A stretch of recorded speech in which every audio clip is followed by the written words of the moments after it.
importantes. Cyril Schäublin presenta este año una película que se llama Disturbio, Unrest. Las dos proyecciones ya se llevaron a cabo en el festival el día de ayer y antier. Cyril Schäublin también presentó su primera película, su ópera prima, Dos Fine, en el 2017, en la primera edición del festival. Cyril en ese año se supondría que iba a llegar a México y al final no pudo venir por diferentes situaciones, y finalmente el destino nos permite encontrarnos en México con una segunda película.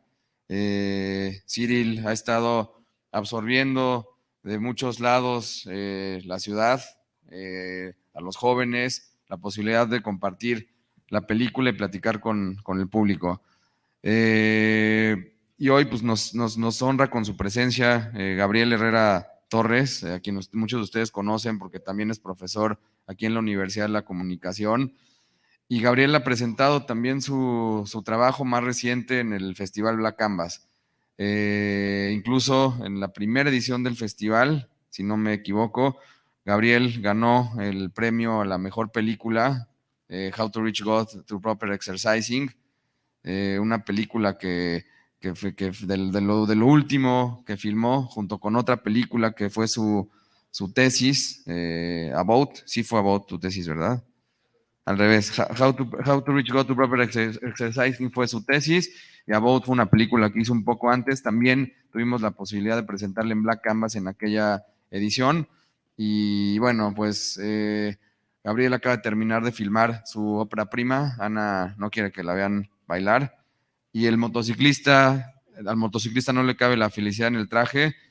La pudimos ver el año pasado como parte de la competencia mexicana de cortos. México entró al Canvas.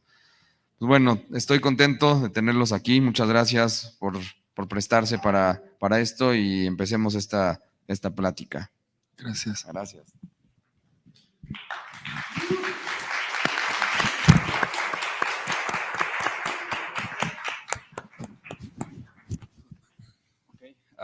Hi, Cyril.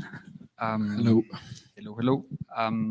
So maybe first, just so that they kind of have a general idea about you and where you're coming from, if you could tell us a bit in a biographical sense, like where you studied, where you live, and what movie is this in terms of your Yeah.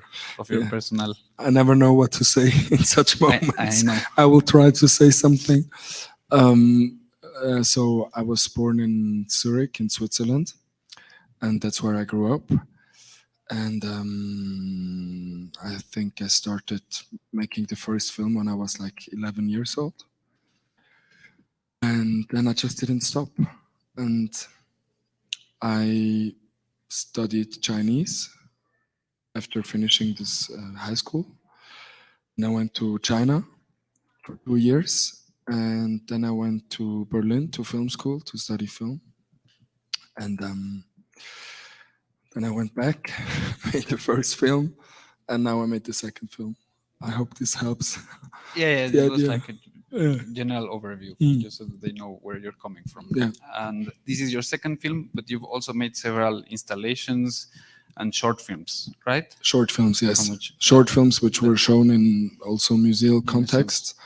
But yes. Because for what I've seen, your work tends to be in this sort of weird fine line between, in industry terms, between experimental, museum-oriented things and filmmaking, which is kind of like a line that I know from firsthand. Yes, like kind of, yes. Kind of more cinema world, but I'm happy if tends some museum shows the film and pays some money. Yeah. Okay, very cool.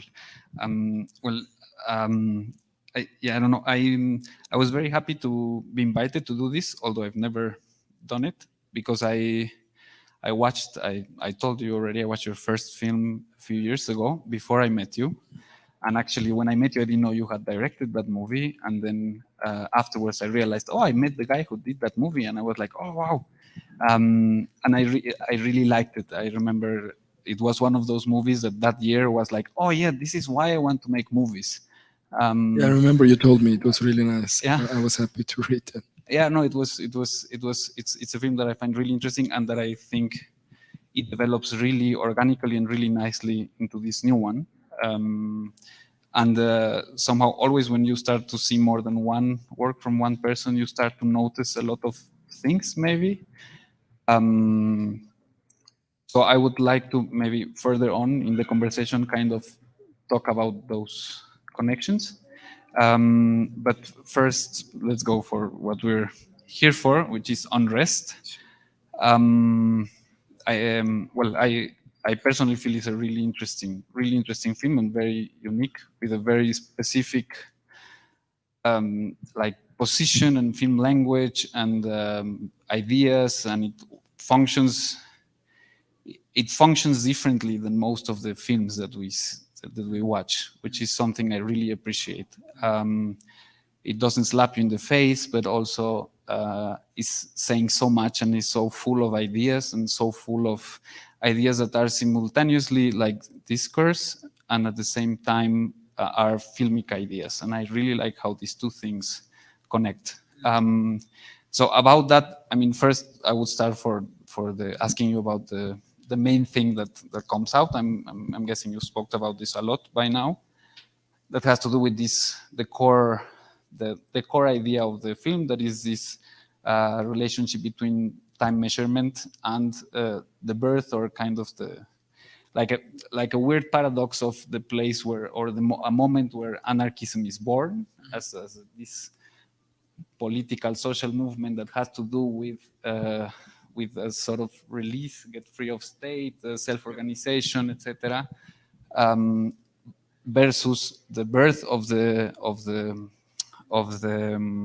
measuring of time, and of course its capitalist connotations and etc. So of course that's the main thing that first I would like us to touch. I don't know what you can tell us about this. Yes. There are many axes I will try to talk about. So firstly, I think what really mattered to me was that I come from a family of watchmakers, and my grandmother and even my granduncles told me, even my great grandmother and my grand aunts, they were all working in the same watch factory, producing this piece, which is the title of the film, the Unruhe. I think in Spanish it's Volante or Regulador. And so this was kind of my access to it, this kind of experience of working on a mechanism that went through my family. So, but as you said, then in my research, I went further back because this piece already existed in the 19th century. And I think, these beginnings of, it's a very strange thing, because the more I was talking to my family, or I looked at watchmaking as a process, I understood for me that this is it's a construction in the true sense of the word. No, it's a mechanical construction, a clock or a watch, the timepiece. But we take it somehow for almost like a given reality today. We believe almost it's real. No, that now is like 12:37 or something, and we think this is true, but it is a complete construction.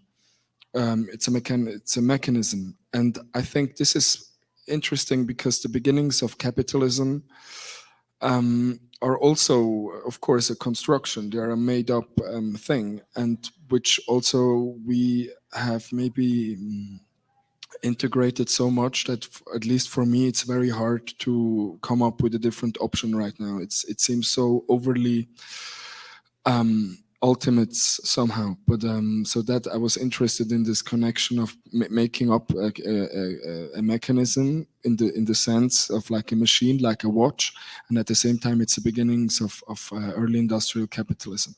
So, but as you mentioned, it was also the beginning of the anarchist unions in Switzerland, like the syndicalismo. And I think, that's also strange because the production process of watches in the beginning, it was also Karl Marx talks about this in the Capital, a few chapters about watchmaking, because watchmaking was so complex to produce a watch.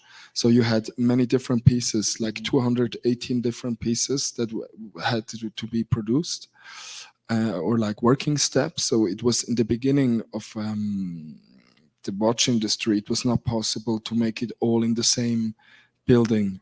So you had many different workshops, and it was like an assembly, a watch. So somebody organized where to buy these pieces, and then somebody put them together. So it was a decentralized form of production for given reasons of the mechanism. And that's interesting because it gave to the workshops more freedom to dictate the price of the pieces and more independency. And I think that's one reason maybe why in the watchmaking were the beginnings of the anarchist movement, which is like a strange thing, I guess. Yeah. But why? Like, what's the relationship? Because I can, the way from you describe it, I can very clearly see how capitalism starts to work there, because work starts to be super divided, and you have to do really small pieces, and there's one person that, so you start to have, like work distribution and these kind of things where there's only, you just need the skill to do this tiny little piece, right? You're never as a worker own or like an author or whatever. That's true, And so I can see very well how, capitalism appears there. Yeah. And but why anarchism appears from? Because I think if you are a small workshop and it's a very complex piece in the end, it's easier to say the price of the piece you sell. So it gives you more independency as a workshop in the end. Okay. So that was a kind of a reason, but it's mysterious in the end. One other reason was that Switzerland in the 1870s compared to, so it was a young national state, of course, with many horrors, like always with the national state. But it was they were trying to do this democratic system with a free press, for example. And at the same time, in Germany, it was still an empire with with an emperor, and in Italy, it was a king. It was an aristocracy. So Switzerland was one of the only places where anarchist literature was allowed to be, sold and printed. So that was the reason why many Russian people in the 1870s they came to Switzerland, because all this literature was accessible in Switzerland. So bizarre reasons. And so what happened historically was that because socialism in the beginning, as I understood maybe again a bit better with my research, it was just a huge organization of work group representatives traveling to these congresses, but it was not clear yet what to do about all of it. So it was a very open discourse. So what happened was that the representatives of the Swiss watchmaking working groups or unions, they published a letter doubting the leadership of Marx and Engels. And when they published that letter, Marx replied to it in a kind of like pissed off but making fun way. And but that was like a shot backwards, kind of, because then after this response of Marx, a lot of the work representatives of like Spain or Italy, they sympathized with the Swiss letter. So they all traveled to Switzerland and they founded the anti-authoritarian First International, which was a split-off group of the First International. And that led into the anarchist movement. So this international anarchist movement met in Switzerland over the course of 15 years in this watchmaking city where the film is set. So yeah, it was, I guess, many ways that led to this anarchist movement. Yeah, I find like it's a really like wonderful and brilliant contradiction. Like it's just really fascinating to put these two things together there. Yeah.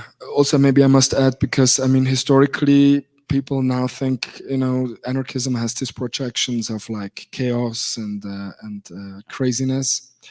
But I think from an anarchist perspective of the 1870s, it was really like you could call it like a battle of narratives. It's a word that I don't like so much, but it was I would say a juxtaposing of different ideas, of how to organize societies in the 1870s, and the reason that now we perceive it as like something kind of punk or crazy.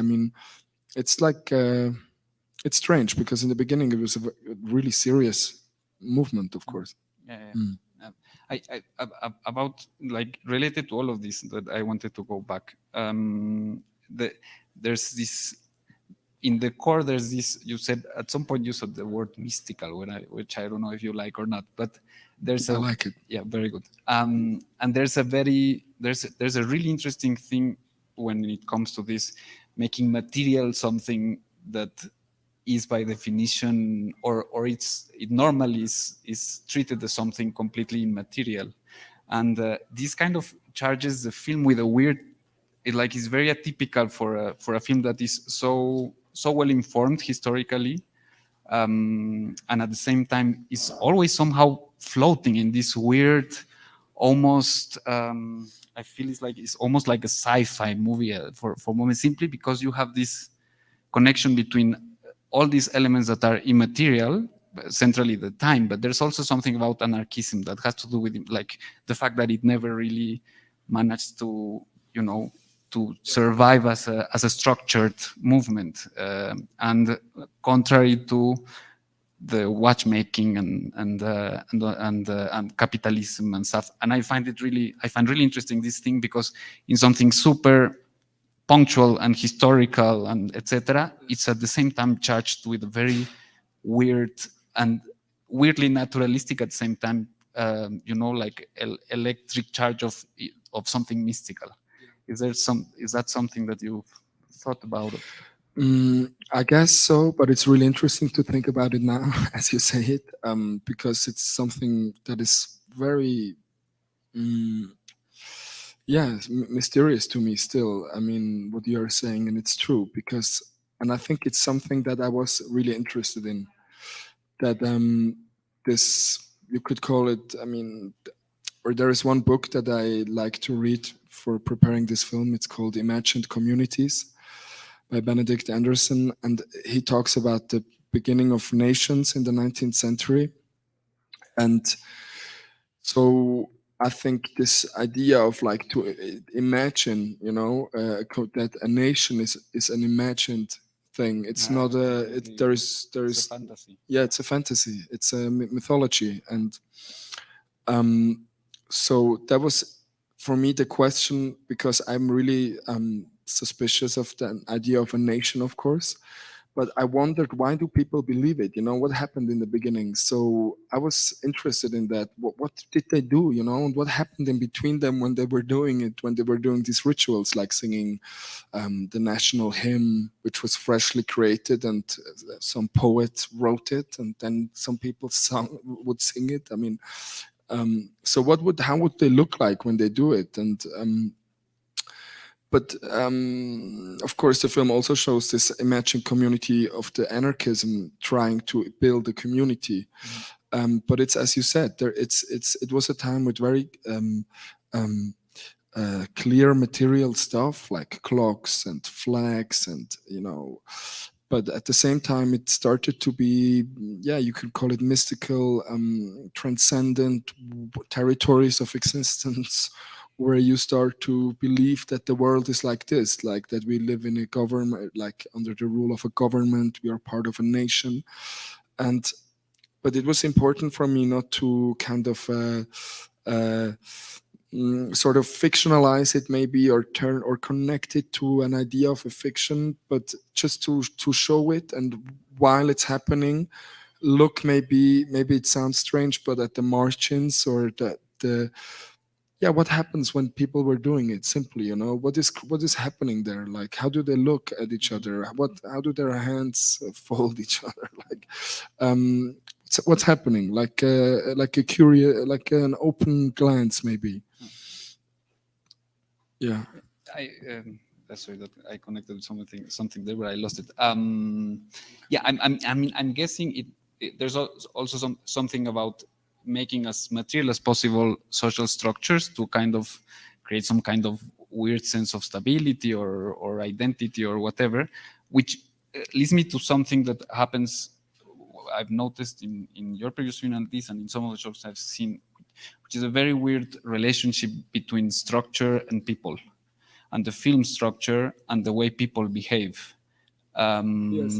and I wanted to ask you about that. Like, first, how the film structure relates to the structure of a state or a nation or something, and second, what's happening with the people inside of your films, which just reminded me very fastly from what you said, the element of fiction that you didn't you wanted to not fictionalize, or somehow not turn it into a fiction or something. There's something really interesting there, because precisely the film feels really accurate, and this is what makes it become somehow unreal, which I think would not happen if you would be trying to build a classical narrative with the main character and conflict and act 1, 2, 3, etc. So those two questions, I don't know if you could follow. The last ones if you want, and then we talk about structure. Okay. Yeah, the structure, I mean, maybe this is something that I like to work with. It's like how do you say, like it's a basic ingredient maybe that I'm interested in, is this kind of question.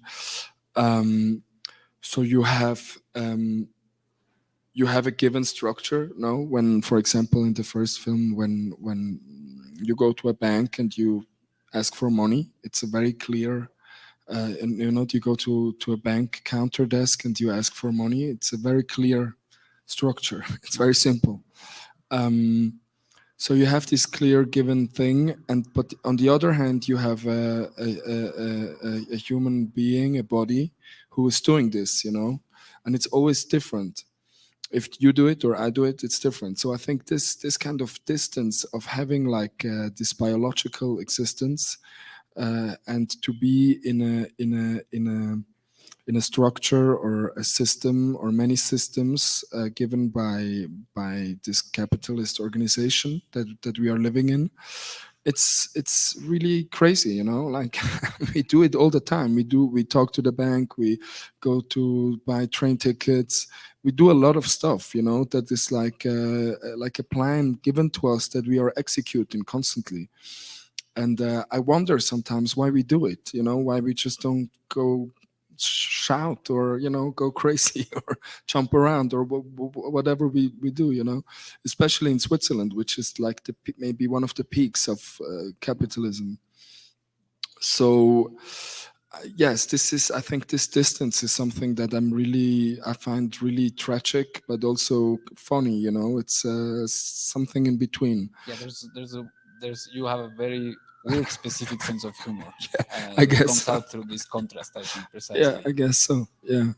So yes, this is something I like to work with. I don't know if it really answers the question. I was just wondering if you see there like a relationship with also how you structure a film, because it's very specific how you do it. Not like you must have talked a lot about how you frame and why no one has fucking feet in your movies and why they're always floating ahead. Yeah. And and there's something that the camera somehow never really, like, it's not giving you what you want to see. Yeah. Or something. And I was wondering, and in your both movies it creates a very, like in this last one, creates a very strong contrast with the theme.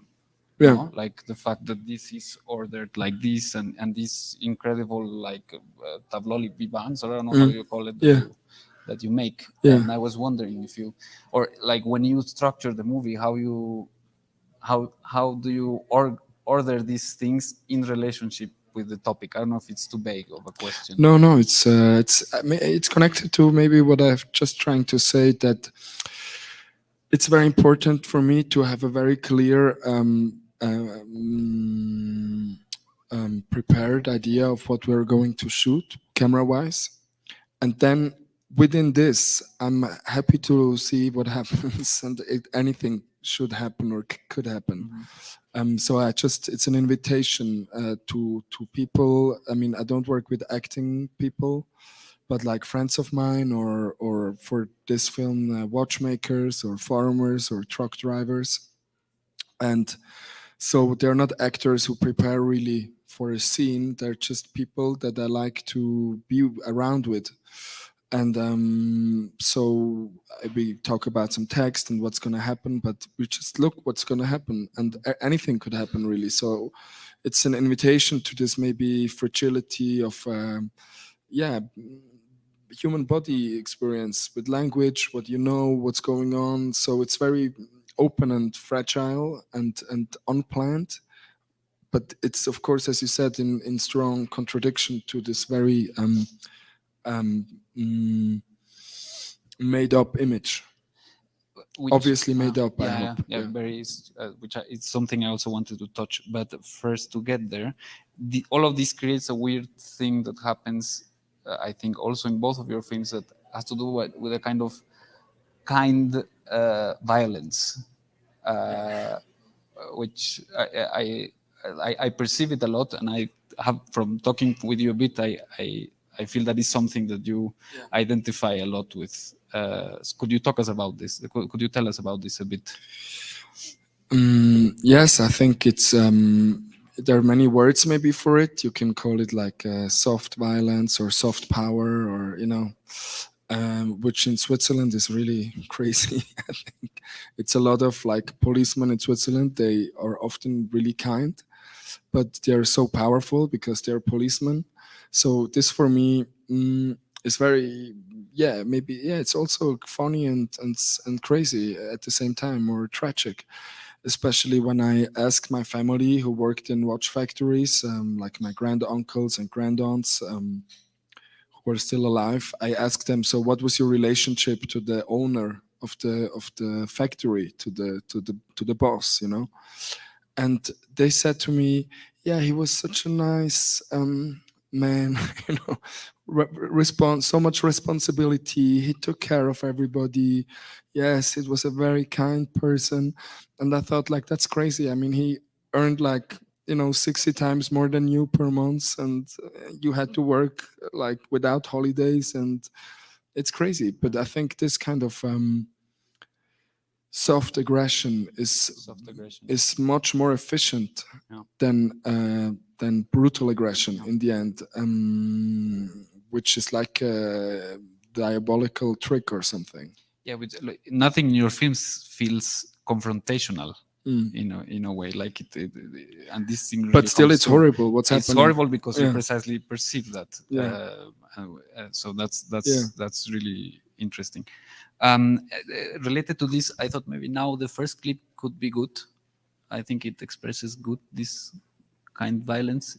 Si pueden poner el clip número 1, vamos a mostrar un clipcito de la película para los que no la han visto, se den una idea de por dónde va. ¿Me escuchan por allá atrás? Ok.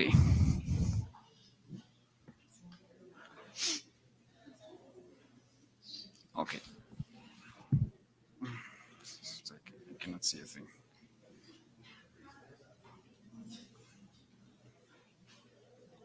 Okay, ¿seguimos o espero la...? Bueno, sí, okay. They will show it in a moment. Okay. Then just from this, another thing that I find really interesting is I have never seen any other movies where, and it has to do with dialogue. I've never seen any other movies where declamation of codes and passwords and time zones and hours gets so much attention. Like, I think it's half of the dialogue of your movies, both of them, is just saying numbers. Could you talk a little bit about this? How did you make this work, and what does it mean for you, and why you find that cinematic, which is the weirdest part of it? Yeah. I think it has maybe a bit to do with the moment when I was living in China and in Berlin, thinking about what film could I do when I go back home to Switzerland. What is there to show? Because it's a country with it's like a cliche itself. No, the name is like a cliche, and then it's like watches and banks and chocolate. And so when I went back home to visit my friends and my family, I was sometimes maybe like amazed how the discrepancy, how do you say, like the discrepant, like the distance of the movies I saw taking place in Switzerland And when I was there, sitting in a tram or in a cafe or in you know, like listening to the people around me, I started to notify how much they talk about better internet deals or money or insurances, you know, all this yeah, like capitalist mythology surrounding us. And I was amazed how much it takes from the dialogues that I hear or the language that I hear, and how less or how little it is represented in the film. So for me it was also, I mean, maybe I can also say that I was then moved back home to Zurich, and I had a good friend, Fidel of mine, who had his studio next to my studio. So he's a really funny guy, but then I started hear him talking to his bank on the phone. And I just thought it touched me so much because he's such a great guy, but he talked for so long repeating these codes, and I thought it's somehow beautiful, no, because it's still a human being doing this crazy language, and it takes like 20 minutes of his day. I was like, what is happening there? It's real. It's not a joke, you know. It is a joke, but it's real. So it's happening. So I thought there is something for me that's maybe also the thing I said before with this tragic, funny moment, how when we execute all these capitalist plans and we just do it, and but it's happening, and I just like to look at it and be there. I think it's really nice that this can be moving. It's like that's what's really weird. It's like there's this story about how neorealism was the first time someone made a shot of a toilet, and it's like, oh yeah, it's part of life. It's Yeah, moving. it's there, yeah. And I felt a similar It's feeling. like marginalized, but Yeah, it's there. but it's- Why but is it's it there. marginalized? Yeah. Okay, I think now the clip is ready. So les vamos a mostrar el clip. Si pueden, no sé si se pueden apagar las luces tantito de aquí.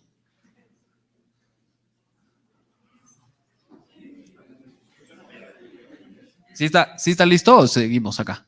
¿Sí? Es que no los veo mucho. ¿Sí? Pero esta luz se puede apagar. Sí, ¿se puede apagar la luz?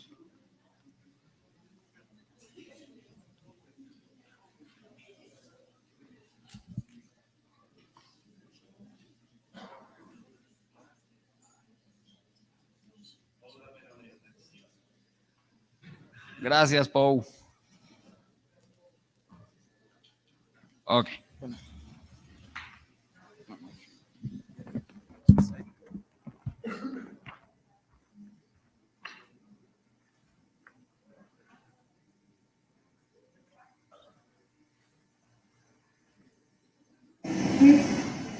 Darf ich fragen? Ich bin noch Rammler. Ja, was hat das für Fabrik? Nein, das ist von der Fabrik.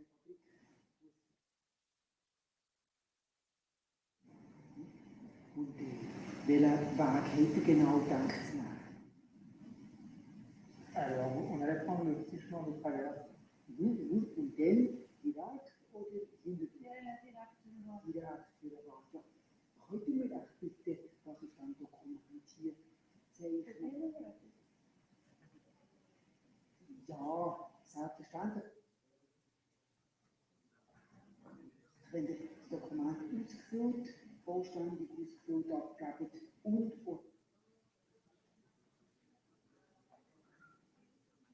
für den Stoppboten in freiwilligen Zustand zurückgeben, dann gibt das 1,80 Franken für mich. Das ist ganz wirklich. Und wer das Jahr zeichnet? Die Jahrzeichen, ja, da kommt jeder die Nummer folgen, die da auf dem Dokument gezeichnet sind. Also, ja, das ist sehr gut, dass ihr mich fragt. Es ist auch noch so, dass ihr ganz unten im Dokument könnt ihr das eintragen, und zwar heute spazieren, habt ihr in der Durchschnittsgeschwindigkeit, also automatisch, oder seid ihr sogar wieder am Pressen, dass wir das auch noch wüssten für unsere Berechnung. So. Danke euch.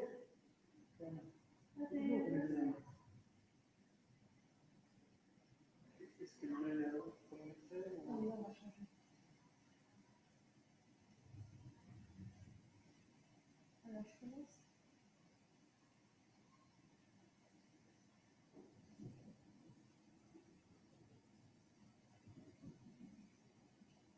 Bonjour, jeune homme. Bonjour. Désolé, l'accès est fermé. Je ne peux pas passer. Et est-ce que vous avez vu cet homme? Un certain Carlo Caffiero, un anarchiste italien. Il a émis un mandat d'arrêt contre lui ce matin. J'en ai vu. Et pourquoi est-ce qu'on ne peut pas passer? On fait de nouvelles photographies de la localité. C'est pour le catalogue de visite. Fabrique centrale. Et personne n'est autorisé à entrer dans l'immeuble. D'accord. Hey. Oh, arrêtez! Arrêtez-vous!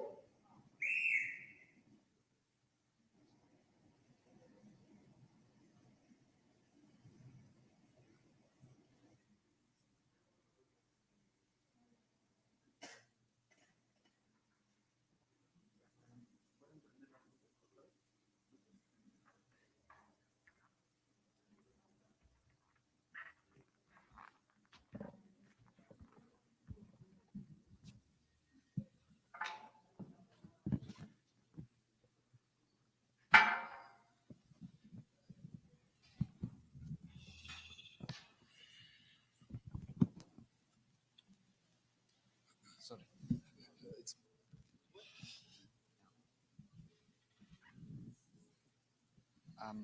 Yeah, okay. So I thought about showing that little clip. I didn't thought too much about it. I just like, but I thought that first of all, the two framings, I think they're very well make an example of what you're doing with the image. But also, I think there's this little hint of breaking the structure of the two characters.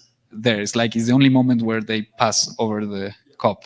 So it's the most confrontational the film ever gets. Is someone Yes. getting free of the structure? Am I right? Yes. I don't know if, no sé si, bueno, aquí sobre esto, alguien, o sea, si alguien tiene alguna duda en particular, pueden levantar la mano. Igual vamos a hacer una sesión de preguntas ahorita en media hora, una cosa así. So, but they have these very clear elements that there's no legs. So why there's no legs in your movies, and if there's a hidden meaning behind that? So when we made the first film, Aquellos que están bien, those who are fine. I remember one of the first days we were shooting. So we had no money to make this film. I only work with friends and family, kind of. So there was a scene with policemen. So like here actually, and but in the present day. I was actually going to show a bit of that in the end. Okay. Yeah. And so yeah, we had this. I told, and then I asked my friends, "Can you come tomorrow and act in the film?" And they were like, "Yeah, of course." And I said, I organized the uniforms, but can you please bring like black leather boots or something that looks like police shoes? And they were like, "Yeah, of course." And then they all came in sneakers, like in tennis. And I was like, "Okay, guys." So we had the image, Go up. yeah, go up. And that's really happened. But I mean, I think it's so it has this maybe beginning, and I just felt comfortable with the image, maybe because I don't know. It's also maybe it goes now into another direction of the question, but I think it's maybe a bit the question: how do you organize an image? What information? Because an image is also a choice of information in the end, I think, and especially with the historical film, I think for me it was very important to realize that the historical film is always a choice of informations. And it's even more obvious than with the film set in the present. So by juxtaposing or making a choice of informations, it tells a lot about the present also, and about what's happening right now, and of course about the filmmaker, the film people. So that was very important to maybe not hide this, but to show it the best we can show. And even if it's a historical film, not try and give credit to the past and to this imperative idea how things should supposed to be look like. And I mean, the cinematographer Sylvan is also a good friend of mine, but he's not really a cinematographer. I mean, I don't think he understands much more than me about the camera. So that's what I really like about him, because we also, for the first film, it was very important that the camera is just a thing that we can kick and work with, and not be like we have to obey some kind of camera idea. As in the scene with my friends in the police costumes with the sneakers, I was like, we can just go up. It's the solution. It's easy. But of course, showing that this choice of information through the image, and also because this connects to me to the idea of history, of course, and that it's a choice of information, which is very serious in the end, because it defines our present. But because even if it started as a casual or accidental thing, it's very much now integrated into your own vocabulary, and there's this thing also that it makes everything stay floating all the time, which I don't know if it has to do with also how this if it gives you a feeling of how unstable also these structures are, or something, or how unreal are they. Are never really standing on the ground, like the real world doesn't exist somehow. Yeah. And it makes more obvious the construction part. Yes, although it's also, we have to mention that there is a lot of shoes in this film. Always up here. From up here, yeah, but you see shoes sometimes. But yes. And the other thing is, I think most of your shots are really long lenses, right? How you got to that, and and how do you work with that? How do you find, like how do you find the framing, including that, and how do you coordinate such a big, because you have these huge crowds, incredibly organized in the frame, and really, sometimes it reminds you a bit of Jacques Tati or something like this, Yeah, if you can say something about that. I think it's also connected to a question you've asked before, saying like the structure of a film and the structure of what you show in the film. And I think it's also to do with the first film I've made, where we had no money, which I think is a really good beginning, because when you don't have money, you need to think about other ways of doing things, which for me are often more interesting than when you make decisions when you have a lot of money. So in the first film, we had no, licenses to film, for example, in the streets or whatever. So the solution we took was like, we went to like car parks, where you can park your car and they are up now. So and there's no securities there. You can just film from them. Nobody's gonna check you. And we were really far away, like 300 meters from what was happening. So this was also, and nobody knew. And we had a lot of extras who didn't know that there were extras, of course, like free extras kind of. And they didn't know that there was a film playing there, because also the sound person, he was hiding somewhere, and they just had the clip-on micro. So it felt very comfortable to me, also because they were not acting experienced people, but just my friends or people. So it was also easier for them than having this big film crew around them, and they just did it, and also they only came for a few hours of their day, and then they had to go back to their work or do whatever they were doing. So they just came and did it in this like daily routine, random way, And that's something that I feel really good with, and I also wanted to have for my second film. Of course, it was not that easy, because the people had historical costumes, and we needed to organize a hotel because it was in the countryside, so it was much more organization. But I felt like we keep with this because it felt good, and we follow this. I think it also it makes it sounds like a really nice way of making movies. Also, like, it demystifies a bit the whole thing behind it or something, which is something I've never managed to do, but I find it like really like where one should be aiming towards, no? And there you've touched already several times, so I wanted to touch that also. And maybe si están por ahí, en un momentito vamos al otro clip, because there's something that I find really interesting. First, that you can see that they're non-actors in general, no? You feel it all the time, and there's also even in the movie there's a moment where they're gathering to represent the commune or something, no? So there's this play of like playing, representing, and of course the framings never allow you to forget this is completely constructed, so you're completely playing with all of these things, and these things also I think these things also allow you, maybe, I don't know if in a bad or a good way, to separate the people from the structure, like narratively, like the actors are not like like differently to other movies that come from areas of the world similar to you that we get here, that they tend to become a bit misanthropist, like a bit like you start to hate people or people are dark. Here somehow the structure and the people never merge. I have always this feeling. So even when they're doing really fucked up things, you never stop seeing them with a certain candor or a certain tenderness.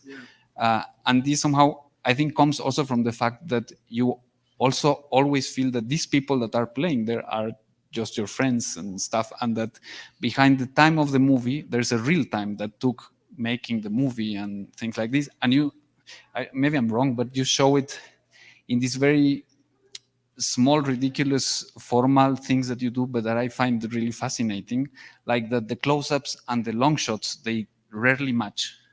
And you feel there's like a gap there, and you're like, wait, this moment in this close-up is he was looking on the other direction in the open shot. And this sort of always kind of takes you out and says like, there's a different time besides of the time of the movie that is running parallel. Is this something you've thought through, or I'm overreading in your... No, I think it makes sense. I think it's I mean, for me, this going into the close-up is also a kind of it's another because in the big image, in the total image, it's much harder to control this free flowing way of talking between the people, which is something I really like. But in the close-ups, it's another world for me. It's we talk a lot. Like every close-up takes like 20 minutes, 30 minutes, and it's often me who talks to them and not the people they were talking to. So I just like this idea of in both accesses with the wide shot, but also in the close-ups, to feel like language as not something that is like, how can I say this? Maybe it's complete crazy I'm trying to say it, but I think language, as I see it in my life, when I look at people or I look at or I think about myself talking to people, it's not something that you think about. No, it's you. It's like the language is talking you, and not you are talking the language. That's what's often happening. So this is something really important for me, to go to this moment and find that moment, and it's possible in both ways, but I need to cut at some point, mostly in these wide shots, because otherwise it goes on forever and there is no end. And so often we need the beginning and an end, and the close-ups are a very simple tool, a trick to get the job done, maybe.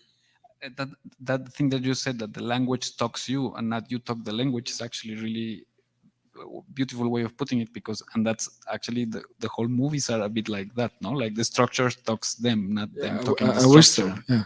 No, yes, that's my wish. Yeah, it's a really beautiful thing. And I wanted to show another little clip of the previous film, just so that the people that haven't seen his previous movies, that one is quite easy to watch, es bastante fácil de ver y pasó en la Cineteca un rato y demás, y justo la que está en YouTube es la que están los policías donde no están los pies. So I'm going to show the clip of the policemen just so that other people, they know a bit of what you were doing before. Si pueden poner el clip 2. La luz. Les pedimos la luz por ahí. Yeah. Sí, pueden correr al principio del clip otra vez, por favor.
Puedes ver cómo se han desarrollado sus ideas de la película anterior a esta.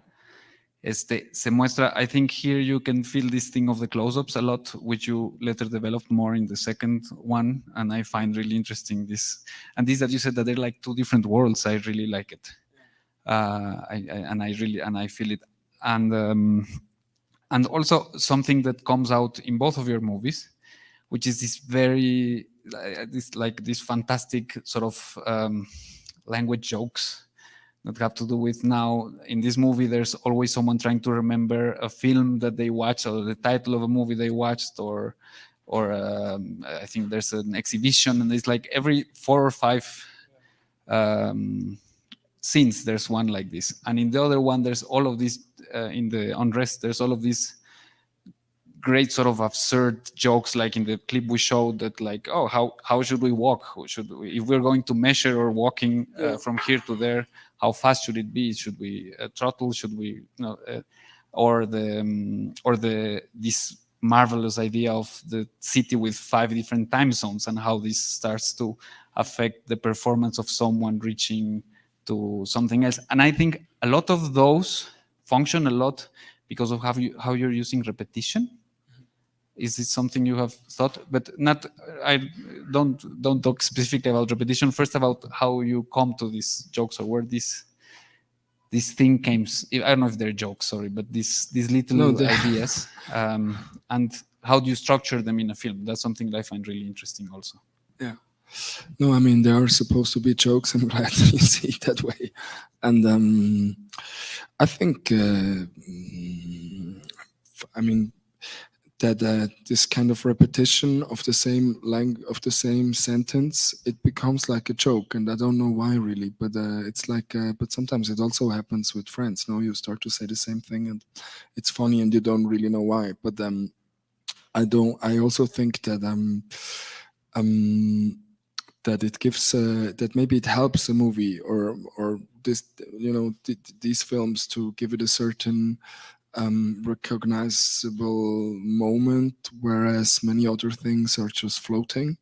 So it's like maybe anchors that help me also when writing the film. I make a list with repetitions maybe, and it's maybe what I said before with this friend of mine who I shared the studio with, and he started saying his password into the phone, and I just thought, I love this moment, and I want to have it again and again in the film. So it's maybe also an obsession with certain things, and I just can't get enough of it. That's why they're repeatedly. And this that you say is also is something I wanted to ask you, because like, how do you write a script for something like this? Like normally we're taught, you know, main conflict character, he goes through these stages. How did it look, the process of developing the narrative structure, or how would you call it, of Unrest now specifically? Yes. I think I had some really good moments with somebody I worked with called Marta Andreu. She's a Spanish script advisor. And so for me, it was like these words conflict and drama, even dramaturgia, was something that really shocked me and paralyzed me for a long time. I was like, I didn't know what to do with them, but I think so. She gave me a text by this American writer Ursula K. Le Guin, and it's an essay that I can really recommend to everybody. Actually, it's from the 80s, but it's called "The Carrier Bag of Fiction Theory." Yeah, and in that text, she talks about the beginnings of storytelling, and that, like through anthropology, often the beginnings of storytelling, it's supposed to be hunters who come back after the hunt and they tell about their hunt, they sing about it or stuff like that. And she puts this into question, of course, because of course we have to question about that, because before hunting, human people were gathering for a long time. And so she talks about this time of gathering before hunting, and that the first human objects that we created were probably not knives, but slings, any form of container, you know, to carry stuff with you that you found. And so she compares this idea of gathering and hunting, and because in hunting you always have a protagonist and you have a conflict between the mammoth and the hunter or something. And I think it was such a relief, this text, to me, because she says, like, maybe we need more tricks than conflicts, you know. And I really like that, because I guess we all know this now in film school or other commissions. When you present an idea of the film, they are always asking you, so what is the conflict in your film? And this always, yeah, it panicked me. I was like, I don't know. I don't know. So, and from that sense, also Marta told me, or it was interesting to find out together, that dramaturgia is not it's not a authoritarian thing, maybe, that it's just how you juxtapose events. And yeah, so that was helpful for me, and I just wrote down the stuff, and of course there was an order somehow. But maybe I wished for an order that has a logic, not in me only, but in the thing, in the language, and in the mechanism of the clock. Yeah, other forms of logics. And on that, like Rosalie, I think she says, like, one of the interesting things is that she says, like, the bag takes the shape of the things that is containing or something, no, instead of being, and and then I'm wondering, how do you decide when something has stopped working inside of the film? Like, at what point you say, okay, this is not interesting anymore, when you don't have this clear ruler that says, here this is supposed to happen, and if this doesn't happen, then this will not be understood, and you know, and if the character doesn't reach here, then you know, the movie doesn't exist. So how do you decide what stays, what doesn't, what lasts how long, and what lasts less, and these kind of things? I don't know.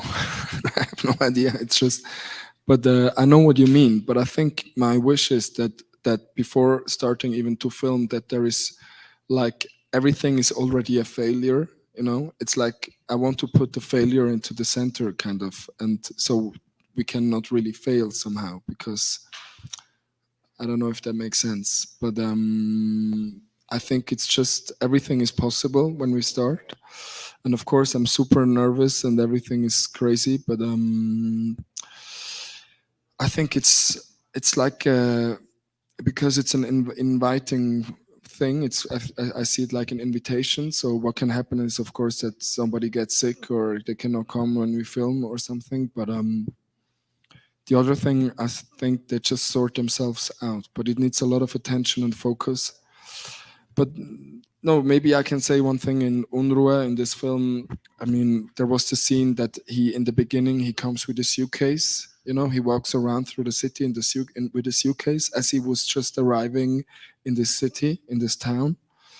And so when we were shooting that, it didn't feel right to me.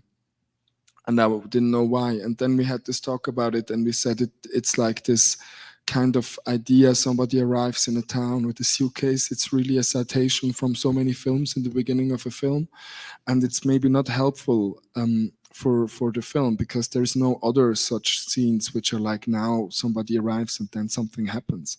It's more like everybody is just like in the same boat of like floating around and just doing stuff. So we shot the scene again without the suitcase, but with his work tools, that because he's a cartographer doing cards, maps. So that made more sense that he was already in the town just doing his work and not kind of contextualized or fictionalized in a certain thing. Yeah. There's two things there. One that I find really interesting, because I've had similar experience, that I put something that is there to kind of open and like follow something, and then I feel like this is not okay. And is it there like something like, if you said this, you kind of train the spectator to read the film in a sort of more causal way, like this, because this happened and this next shot will happen and this next shot will happen, and then you cannot read the film in this sort of levity that you just said, like vague, you said, or something that it's really floating or something. And sometimes narrative in this sort of spear way does that to you, that then you can only see, you know, cause, like you can only see causation, and you cannot see anything that is outside of the causation line. Is this something that relates to this that you're saying, or? Yeah, I would hope so. Yeah, because there are so many ways to put things together, no, to make this series of events, and I think that for me it's not like this, I don't know, like this continuous form of narration, which I also really like. I mean, I love Titanic, for example, the film. I mean, it's great, but there are other ways, no, and I think it's what you just said, that maybe you can see, you can connect the things better when it's not such a spare line, maybe. Yeah, okay. ¿Cómo vamos de tiempo? Okay. Bueno, one more thing, and then I will try to open it to the others. One thing was about the Unrest. Does it has any, like, this Unrest is the title in English? I don't know if it means the same in other languages. I know in Spanish it doesn't translate exactly the same thing, but there's this sort of unrest, sounds like this little thing that won't stabilize. Like there's something like, is there something, is casually also the name of this part of the clock? And does it have something to do with the movie that? I mean, this piece, the central piece of, you could call it the heart of the watch. It's called Unruhe in Swiss German. And it's funny because in French it's balancier, or in English it's a balance wheel. So, or in Spanish, I think it's volante, regulador. So it's a question of perspective also, no? If the heart of the mechanism is bringing calm or balance to the entire madness, or if it's the unrest is in the middle, like because Unruhe in Swiss German it means unrest, disturbio. Yes. I just think it's a very beautiful metaphor for the whole, very beautiful way for the whole movie to be set. Ok, bueno, voy a abrir preguntas. No sé si alguien del público quiera hacer, tenga alguna duda, quieran hacer alguna pregunta, comentario. Y si no, por acá seguimos. Les recomiendo que aprovechen la oportunidad. Es un gran profe, este señor. How's your Spanish? Sí. Paul, ¿cómo para las preguntas tenemos micro o algo así?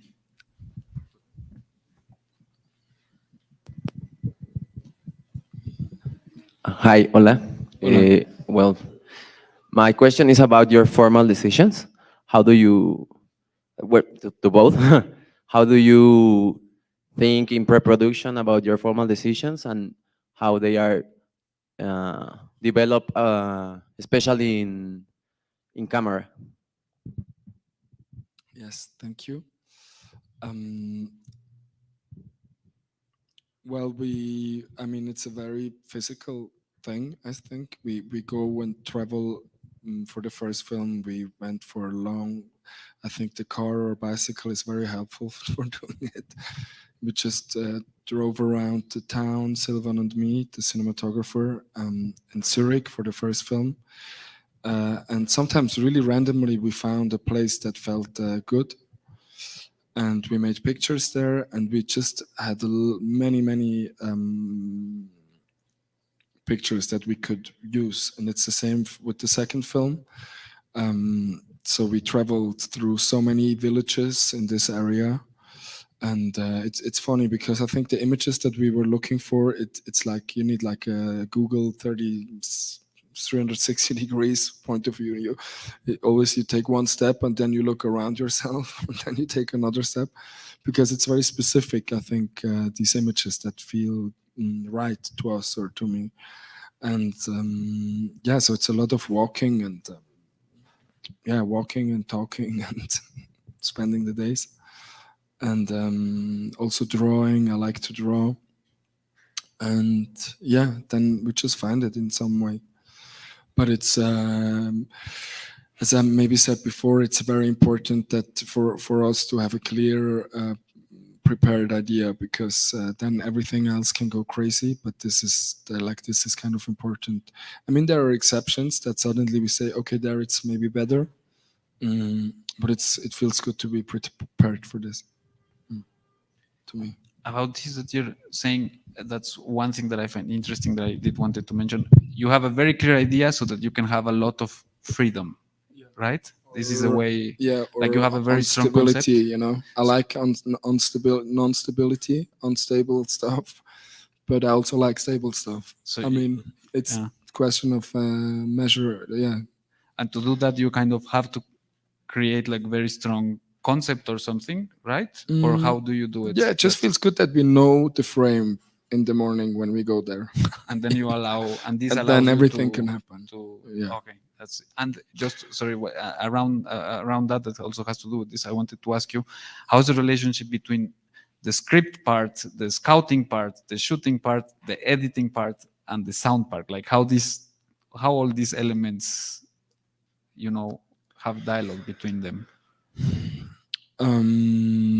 So for Unrua, I mean, it was very important to talk to everybody, you know. I mean, I wrote the script and suddenly I understood, as with the first film, I wrote the script and it was very open, everything. I mean, it was completely,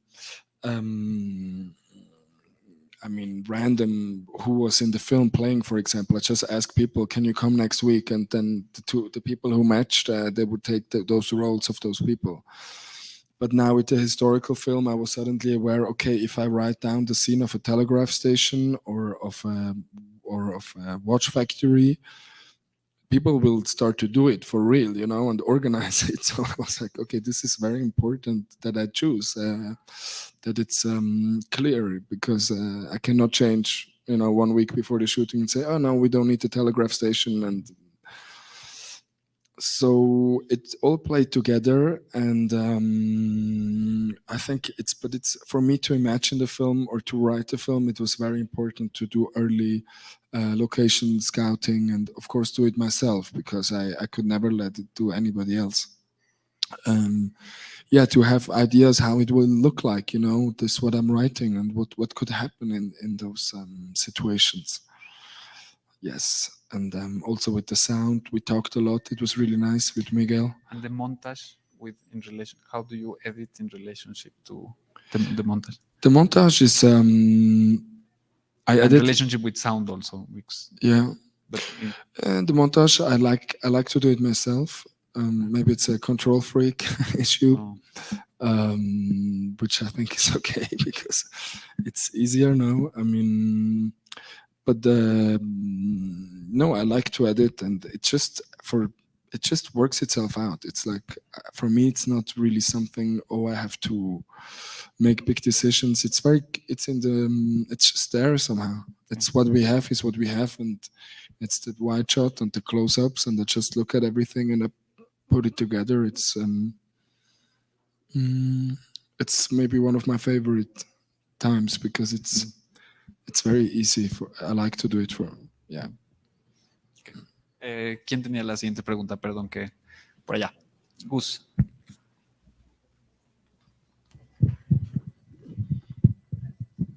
So I wrote my question down because I don't want to mess it up. Okay. There it goes.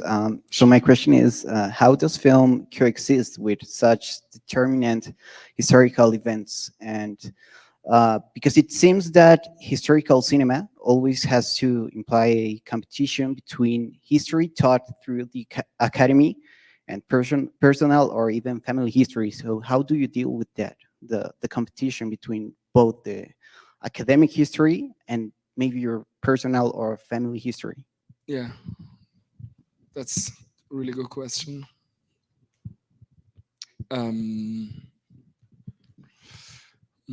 So maybe I can say something that happened in the research. So I went to talk to one of my grand uncles who is still alive. He's like 96 years old, to talk about this film, and he was also in a watch factory all of his life. So, I mean, for most of his life. So I asked him this. I asked everybody, what is time for you? And I understood. I mean, he looked at me and he was like, "What do you mean? This is there is no. We don't know what time is. You know, time is still a physical phenomena, and the mystery why things are moving at all. You know." But then he said to me, "But if you ask me about the time, like the watch time, this time, it's only a series of events. In the case of the clock, it's a tick on the clock." But he said to me that in the beginning he said to me that the first watches were through language, like the distinction of today and tomorrow, for example. When you can say the word today and the word tomorrow, you have two things, no, that you can count, and you can say, okay, today we agree that today is today and tomorrow is tomorrow. Today we do this and tomorrow we do that, and it helps to organize, of course, human people's actions. So that was very interesting to me, because he said that every clock is just a series of events, you know, and time measurement is a series of events. And of course, this is very connected to history, because history is only, I mean, storytelling and history, these words are close, funny, of course, that it's the same thing. It's just a series of events that you say, then this happened, and then that happened, and then that happened. And I think this academic history that you mentioned, or like this, I think luckily right now it seems to be dissolving a little bit. I think not only in Switzerland, but everywhere, I guess. It's also because I think how we define history and what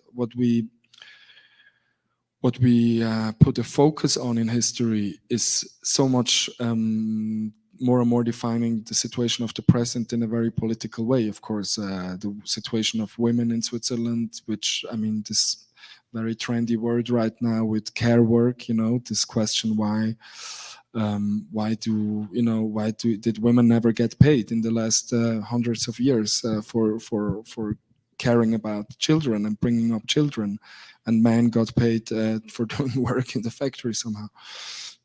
So there are all these questions, I think, which are very important right now to, like reconstruct the history, which is always a construction. You know, there is no absolute one-way truth what history is. And for me, it was also the question, of course, all like my grandmother, all the women in my family. So when I talk to historians about the 19th century, they said something really crazy to me, that it's much easier to reconstruct male biographies from the past and female biographies. There is much more information in the archives and everything, you know, about men working, or of course famous men, politicians, and so on. And women are, you don't even know. But for me, then suddenly I had this realization that so we don't know about their biographies, but we know what they were working. You know, we know that they were working this Unrest piece, because that was we seen in the photographs, and we know from organization of factories that it was mostly women doing this work. So I thought we can reconstruct the machine, but not their life, you know. And so that was one way of trying to handle this historical, imperative, academic kind of history, and the question what actually happened, you know, what did happen in those times. Thank you. Thank you.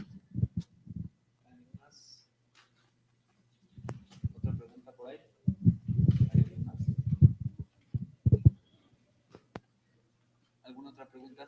Pues, ¿alguien vio Unrest ya en el cine? ¿Sí? ¿Alguien ya la vio? ¿No? ¿Tiene alguna duda después de haberla visto?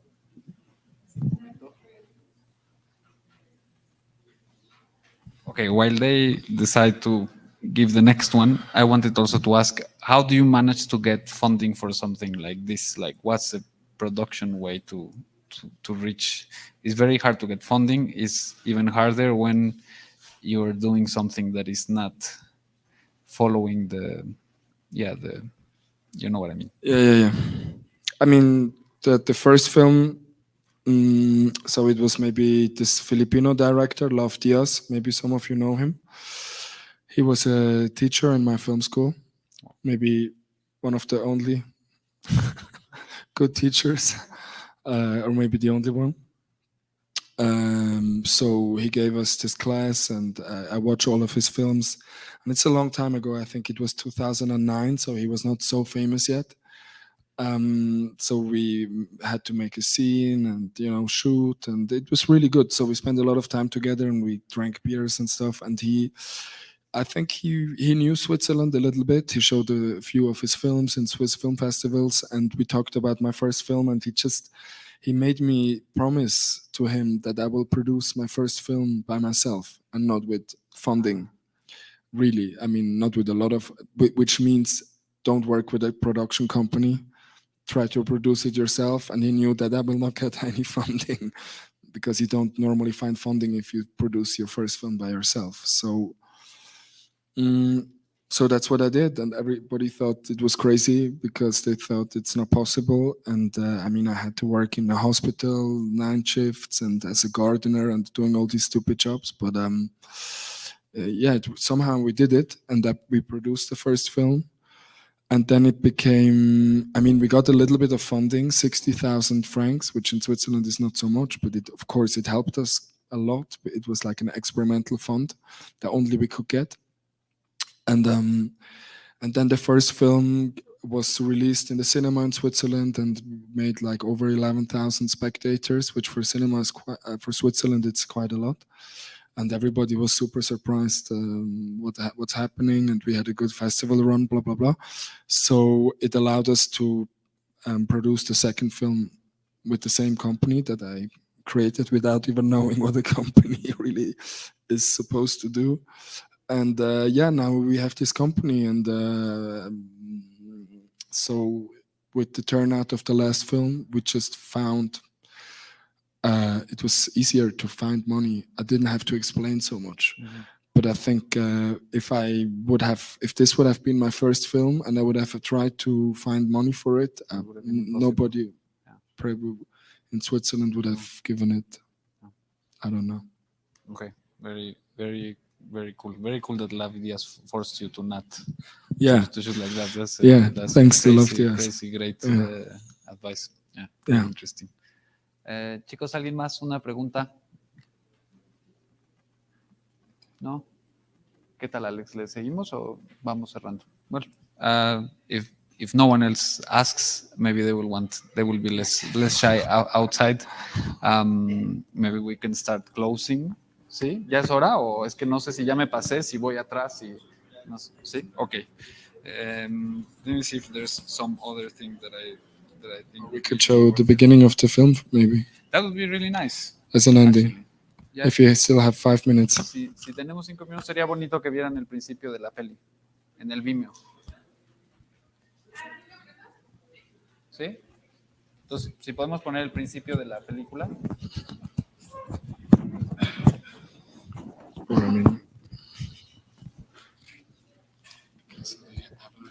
Yeah, it's a great idea. Now, know if all the sessions passed already or Unrest, or is there any? No, it's past. Or maybe, I think so.